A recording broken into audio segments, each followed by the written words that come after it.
अब मैं एक और नतीजे पर आपको लेके जाना चाह रहा हूँ, जरा सी तवज्जो कीजिएगा। देखिए, मैं अगर कहूँ कि मेरा आज दिल चाह रहा है कि मैं 5 वक्त नमाज पढ़ूँ, नहीं पढ़ सकते ना, कुर्बतन इल्लल्लाह पढ़ना चाह रहा हूँ मैं 5 वक्त नमाज। क्या ख्याल है?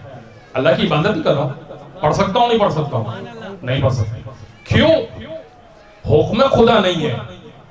कुर्बत वहां चलेगी जहां हुक्म खुदा से टकराव ना हो। अच्छा, कुरान पढ़ना कैसा है?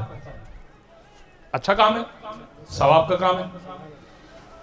तो मैं कहूं कि कुरान चूंकि पढ़ना अच्छा है और नमाज पढ़ना भी अच्छा है, और क्या ख्याल है, जमात पढ़ना अच्छा काम है या नहीं है? जमात पढ़ना भी अच्छा काम है।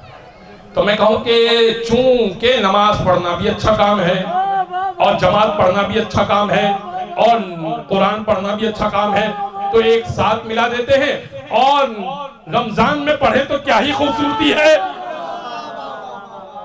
तो हुजूर, ये सब कुछ तो हो सकता है, अल्लाह से करीब नहीं करेगा। कहीं ले जा रहा हूं मैं आपको, मैं खुल के नहीं पढ़ सकता। अपनी अकल नहीं चलेगी दीन मोहम्मदी में, मोहम्मद मुस्तफा की अकल चलेगी।